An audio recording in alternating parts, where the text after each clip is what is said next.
প্রোগ্রামে তোমাদের সবাইকে অসংখ্য ধন্যবাদ।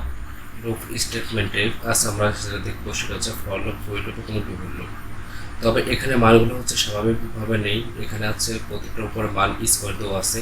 যেমন দেখো টু পরে 1 2 3 4 এবং 1 স্কোয়ার 2 স্কোয়ার 3 স্কোয়ার এবং 1 স্কোয়ার 3 স্কোয়ার 5 স্কোয়ার এরকম অনেকগুলো মান দেওয়া আছে। তো সর্বপ্রথম আমরা যেটা দেখব যে টু পর 1 এবং টু পর 2 টু পর 3 এভাবে থাকলে পরে এর পর্যন্ত যাবে, অর্থাৎ ব্যবহারকারীকে ইউজার ডিফাইন কোনো মান দিতে হবে। তাহলে সেজন্য আমাদের স্টেপ ওয়ানে আমরা স্টার্ট করি, ইনপুট হিসেবে এন নেই, এর একটা মান নিতে হবে এবং স্টেপ থ্রিতে যাই আয় সমস্যা করা। অর্থাৎ দেখো এখানে নিচে 2 আছে কিন্তু উপরে 1 2 3 4 5, অর্থাৎ আমরা এখানে আয় সমস্যা কি দেখতে পাচ্ছি এখানে 1, সেজন্য আমাদের উপরের পার্টটাকে আগে ধরতে হবে, সেটা হচ্ছে 1 এবং এর সমান 0, অর্থাৎ এখানে ঝুড়ি সবসময় 0 থাকবে। এবং স্টেপ পড়ে যায় এস সমান এস প্লাস আই, এখানে আই কিন্তু হচ্ছে না, এস প্লাস 2, অর্থাৎ প্রথমত নিচের পার্টগুলো সব একই আছে, সেজন্য আমরা 2 এবং 2 উপরে কি হচ্ছে, 2 উপরে কি আছে 1, তো এখানে 1, তো 1 এর মান কত হচ্ছে আই, তাহলে আমরা সেখানে 2 পরে উপরে আই দিয়ে দেবো এবং আই সমান কি হচ্ছে আই প্লাস 1, অর্থাৎ উপরের পার্টটা দেখো 1 2 3 4 এখানে এক এক করে বাড়ছে, তাই আমি এটা দিয়ে দিলাম। স্টেপ 5 এ যায় যদি আয়ের মান n এর সমান বা ছোট হয় তবে স্টেপ 4 এ যাও, ওকে 6 এ যায় প্রিন্ট এস, অর্থাৎ এস প্রদর্শন করে, এবং স্টেপ 7 যায় 7 এ যায় আমরা কি করব, এটা ইন্ট করে দেবো বা স্টপ করে দেবো। তাহলে এখানে ফ্লোচার্টটাও দেখো বিষয়টা একই, স্টার্ট ইনপুট হিসেবে n, তারপর এটা হচ্ছে একটা প্রসেসিং সূত্র অবশ্যই, তারপর একটা প্রসেসিং, এবং এখানে ইফ যদি আয়ের মান n এর সমান বা ছোট হয় তবে ইয়েস হলে পরে এটা সরাসরি কি করবে, স্টেপ আমাদের কথা যাবে 4 এ যাবে। এখানে যে চেক করবে যে আসলে এই মানগুলোকে আসলে ঠিক আছে কিনা, এটা যখন এস একটা ঝুড়ি এর উপর 2 উপর পাওয়ার স্কোর করে যোগ হতে হতে তখন এক সময় যায় দেখা যাবে যে এটা অনেক সময় এনেও অপেক্ষা অনেক সময় বড় হয়ে যাবে। তো সেই ক্ষেত্রে যাই আমরা কি করব, এখানে এসে নো করে দেবো প্রিন্ট এস এবং ইন্ট সমস্ত শেষ করে দেবো। এবং এর সাথে আরও অনেক কিছু স্কোর প্রোগ্রাম আছে, আমরা যদি একটা কিংবা দুইটা ভালোভাবে একটু শিখতে পারি তাহলে আমরা পুরোপুরি সবগুলো শিখতে পারবো। ওকে, এক এক ধীরে ধীরে আমরা এই সবগুলো শিখবো। তবে এখন প্রথম যে পার্টটা আছে, যে পার্টটা সেই পার্টটার জন্য আমরা কোডগুলোকে যাব এবং সেখান থেকে এর জন্য একটা সি প্রোগ্রাম করবো। ওকে, তো দেখো আমরা এটা করব সি প্রোগ্রাম। তাহলে আমরা প্রথমত কন্ট্রোল প্লাস এস দ্বারা সেভ করে নিতে হবে। এখানে তুমি যে কোনো মান দিতে পারো, লুপ লিখেছি। এখানে এসে দেখো কাজ করতে হবে যে আমাদের সবুজ দাগ আসলে এখানে কাজ করতে পারে।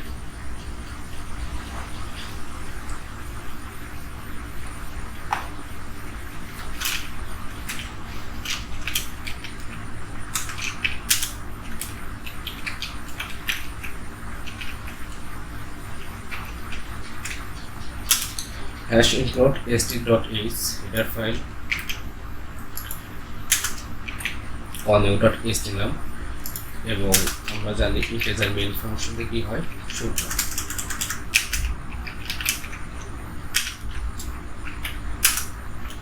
দেন সেকেন্ড ব্র্যাকেট, এবং আমরা এখানে শেষে কি ডট সি দিতে পারি।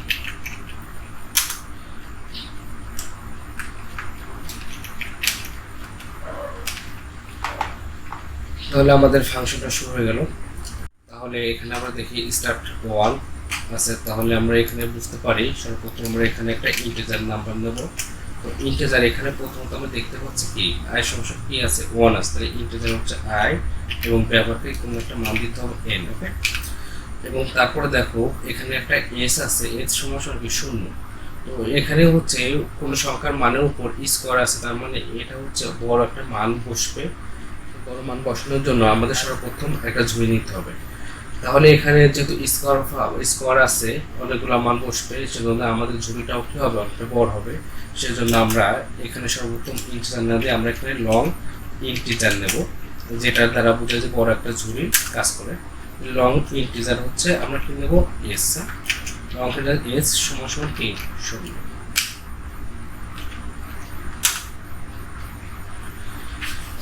এখন লং ইন্টিজার দেওয়ার পরে ব্যবহারকারীকে একটা মান দিতে হবে।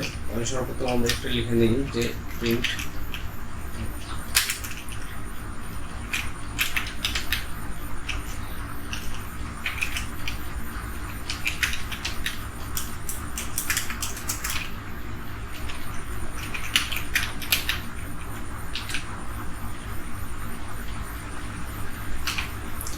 তাহলে এটা ডবল কোটেশনের মধ্যে দিয়ে দিতে হয় প্রিন্টএফ ফাংশন লাস্টে সিঙ্গেল কোট ইউজ করে। তারপর আছে স্কেলেট,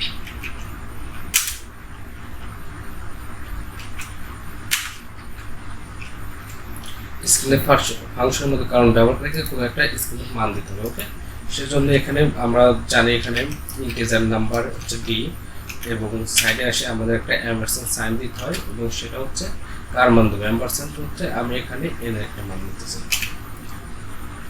ওকে, দেন স্কেলেটের পরে হচ্ছে আমাদের এখানে ব্যবহার করতে হবে ফর লুপের মাধ্যমে আমরা কাজটা করি। ফর লুপ ফার্স্ট ব্র্যাকেট এবং এখানে আমরা লিখতে পারি ফর লুপের মধ্যে আই সমান সমান কি হবে 1। তাহলে এখানে হচ্ছে ইনক্রিমেন্ট ডিক্রিমেন্ট, তারপর হচ্ছে আমরা যে কন্ডিশন এর মান হবে এন এর সমান বা কত ছোট, তাহলে এর মানটা দিয়ে দিলাম কন্ডিশন এবং এখানে হচ্ছে ইনক্রিমেন্ট ডিক্রিমেন্ট। তাহলে এখানে কি কি বাড়তেছে, এখানে দেখো আমাদের সবসময় কিন্তু এক এক করে বাড়তেছে। ওকে, সেজন্য আমরা ইন্টিজার নাম্বার দেবো আই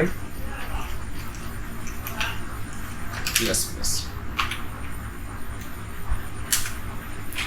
ফর লুপ নেওয়া হয়ে গেল। এখন ফর লুপের মধ্যে এখন আমাদের যেটা করতে হয় সেটা হচ্ছে সেকেন্ড ব্র্যাকেট বা দিলে হয় বা না দিলে হয়, কোনো ব্যাপার না, বা একটা সিঙ্গেল করতে পারবো। এখানে আমরা এস নেব, এস সমান সমান আমরা জানি এখানে জুড়ি, আমরা সর্বপ্রথম এস প্লাস কি করতাম আই করতাম, তাই না, যেহেতু এক এক করে বাড়তো, কিন্তু এখানে তো এক এক করে বাড়তেছে না। এখানে কি হচ্ছে আবার এস এর এস সমান এস প্লাস 2 উপরে কি আছে আই আছে, সেজন্য আমাদের এখানে পাওয়ার ফাংশন ব্যবহার করতে হবে।